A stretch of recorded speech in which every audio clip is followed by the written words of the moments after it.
आज उम्मत में उम्मत के नौजवानों को सलाहुद्दीन अय्यूबी के हिकाया सुनाओ, उम्मत के नौजवानों को इब्न उमर बिन खत्ताब रज़ी अल्लाह तआला अन्हु की कहानियां सुनाओ।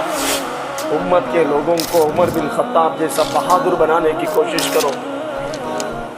उम्मत के नौजवानों में, उम्मत में आपसी इत्तिहाद की कोशिश करो। सबक दो आपस में, मुसलमानों में इत्तिहाद कैसा पैदा हो। ऐसे ही और बयानात के लिए डॉक्टर मौलाना शरीफ हुसैनी चैनल को सब्सक्राइब कीजिए।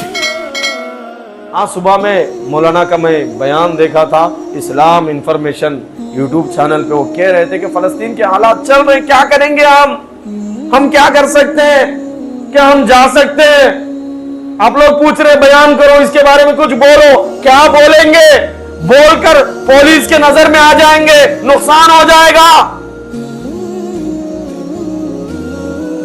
आज मुसलमानों की गैरत मर चुकी है। मुसलमानों के रहनुमा, लीडर्स, कुछ उलमा जो है, ऐसे लोग जो बुज़दिल बना रहे कौम को, उनकी गैरत मर चुके, ईमान का कोई हिस्सा नजर नहीं आ रहा है।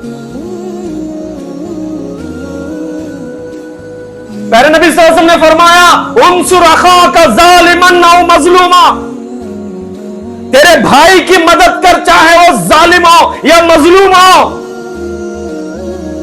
जालिम को जुल्म से रोकना उसकी मदद है। ए जालिम, जुल्म ना करना, अल्लाह तुझे पकड़ेगा। गरीब पे जुल्म ना करना, मजलूम पे जुल्म ना करना, कमजोर पे जुल्म ना करना। इस जालिम को जुल्म से रोकना नबी सल्लल्लाहु अलैहि वसल्लम ने हमें सिखलाया। परेशान को परेशानी से निकालना नबी मोहम्मद रसूलुल्लाह सल्लल्लाहु अलैहि वसल्लम की सुन्नत है। रोते हुए के आंखों से बरसने वाले आंसू को पोंछना प्यारे नबी मोहम्मद रसूलुल्लाह सल्लल्लाहु अलैहि वसल्लम की सुन्नत है। भूखे को उसका भूख मिटाना, उसको खाना खिलाना नबी मोहम्मद रसूलुल्लाह सल्लल्लाहु अलैहि वसल्लम की सुन्नत है। कोई बुराई करता हुआ हमें नजर आए, उसको बुराई से बचने की दावत देना, जुबान से कहना नबी मोहम्मद रसूलुल्लाह सल्लल्लाहु अलैहि वसल्लम की सुन्नत है। हमारे नबी ने हमें फरमाया, हमारे नबी ने हमें बताया कि कोई गुनाह कर रहा है, कोई जुल्म कर रहा है, उसको हाथ से रोकने की कोशिश करो। अगर तुम्हारे पास हाथ से रोकने की ताकत नहीं है तो जुबान से रोकने की कोशिश करो। जुबान से तो कहो, जुबान से तो बोलो। अगर जुबान से भी रोकने की ताकत नहीं है तो फिर दिल में उसके बारे में बुरा समझो, उसके लिए दुआ करो। आज हमें बोलने के वास्ते भी तैयार नहीं है। हमारा हिंदुस्तान आज से 70 साल से जो झगड़ा फलस्तीन का, इजराइल का चल रहा है, ये इसी तरीके, आसानी से समझाऊं, जिस तरीके से ब्रिटिश इंडिया में आया था, ईस्ट इंडिया कंपनी के नाम से इंडिया को कब्जा कर लिया, अपने मुट्ठी में ले लिया और यहाँ के लोगों में आपस में लड़ाने लगा। ये जो तरीका फ्रीडम फाइटर्स जो है, मौलाना अबुल कलाम आजाद, हुसैन अहमद मदनी, शेखुल हिंद महमूद हसन देवबंदी, गांधी जी, नेहरू जी, और ये जो जितने भी फ्रीडम फाइटर्स, अशफाकुल्ला खान, राम प्रसाद बिस्मिल, ये जितने भी टीपू सुल्तान हिंदुस्तान के लिए लड़े थे, इनको फ्रीडम फाइटर्स कहेंगे। आज गाजा में, फलस्तीन में उनकी जमीन इजराइली जो कब्जा कर चुके हैं, उनको कॉलोनी के तौर पर जो जगह दिया गया, उस जगह को कब्जा कर कर आज गाजा और इस्राइल को कब्जा करने की कोशिश कर रहा है। वो अपने फ्रीडम के लिए लड़ रहे हैं। इसमें कौन सी बात है उनके सपोर्ट में बात करने में, कौन सी गलती है?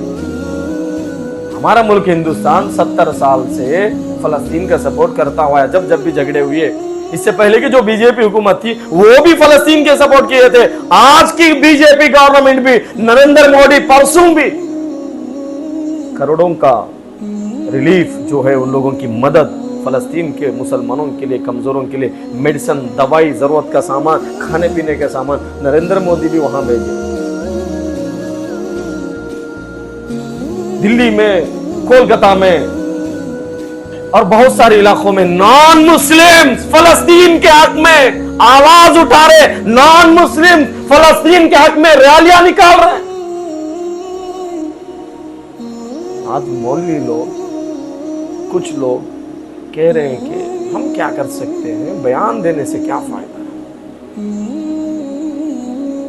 नबी की हदीस नजर नहीं आती, हाथ से रोकने की ताकत से रोकने की कोशिश करो, हाथ से तुम कर नहीं सकते कुछ, तो जुबान से रोकने में कौन रोकता है हमें जुबान से रोकने में?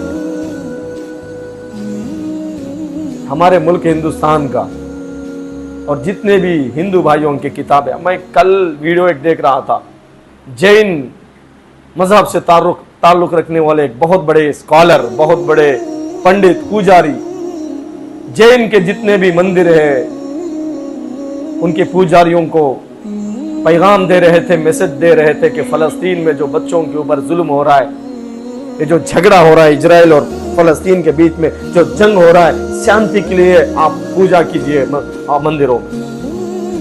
कई सिख भाई अपने गुरुद्वारों में पूजा कर रहे हैं, उनके मजहब के हिसाब से वो दुआ कर रहे हैं, पूजा कर रहे हैं कि ईश्वर खुदा इस झगड़े को बंद कर देना, इस जंग को बंद कर देना, कमजोरों की मदद फरमा देना।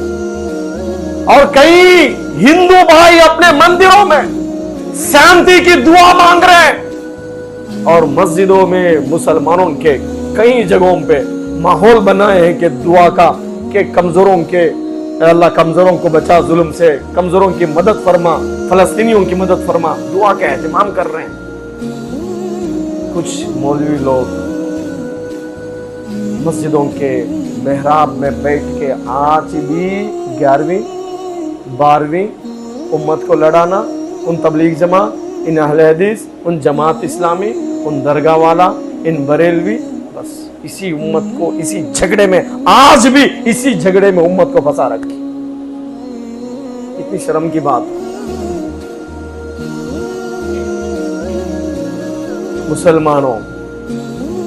मुसलमानों के कायदों, जमात वालों, मस्जिदों के इमामों, मुफ्तियों, आलिमों, जमातों के बड़ों, जिम्मेदारों, अल्लाह के वास्ते आज इन झगड़ों को बंद करो। आज भी बंद नहीं हुए। मौलाना तारिक जमील साहब के बेटे के बारे में खत्म कुरान का कोई प्रोग्राम रखे थे, उनके बारे में फतवे शुरू हो गए। मौलाना तारिक जमील साहब बिदअत कर रहे हैं, मौलाना तारिक जमील साहब का बेटा जहन्नम में जाएगा, दोज़ख में जाएगा। मौलाना तारिक जमील साहब का बेटा जो खुदकशी कर लिया, उसका दिमागी तवाज़ुन उनका सही नहीं था, वो डिप्रेशन के शिकार थे, वो मरीज थे दिमाग के, खुदकशी कर लिए, हराम कर लिए। ठीक है, उनके जन्नती और जहन्नमी होने का फैसला अल्लाह फरमाएंगे। मैं मुफ्ती होके मैं फतवा देके उसका जहन्नमी होने का फैसला करूंगा? मैं उसके जन्नती होने का फैसला करूंगा? आज का तकाजा यह है कि मैं फतवा दूं मस्जिद में, मदरसे में बैठ के जन्नत में जाएगा, जहन्नम में जाएगा। आज उम्मत के नौजवानों को सलाहुद्दीन अय्यूबी के हिकाया सुनाओ। उम्मत के नौजवानों को इब्ने उमर बिन खत्ताब रज़ियल्लाहु तआला अन्हु की कहानियां सुनाओ। उम्मत के लोगों को उमर बिन खत्ताब जैसा बहादुर बनाने की कोशिश करो। उम्मत के नौजवानों में, उम्मत में आपसी इत्तिहाद की कोशिश करो। सबक दो आपस में, मुसलमानों में इत्तिहाद कैसा पैदा हो। आज भी कौन पूछता, तुम लोगों के मसले कौन पूछता भाई? आज उम्मत ये वीडियोस देख के नौजवान बच्चे रो रहे हैं, वीडियोस देख के मां बहनों के वीडियोस देखिए, बच्चे हैं बोरियों में, थैलों में, उनके लाशों को कब्रिस्तान में दफन करने ले कफन का कपड़ा नहीं उन लोगों के पास, पीने के वास्ते पानी नहीं उन लोगों के पास, खाने के वास्ते खाना नहीं फलस्तीन के मजलूमों के पास। थैलियों में मासूम बच्चों के टुकड़े वो लेके आज हम मस्जिद के मेंबर पे बैठ के 11वीं के 12वीं के बारे में बयान कर रहे हैं। 11वीं खाना कैसा है, मिलाद करना कैसा है, रैली करने वालों के बारे में रैली करना कैसा है, बयान करके क्या फायदा। शर्म करो। उम्मत में आपस में इत्तिहाद के लिए कोशिश करो, अल्लाह से दुआ मांगो।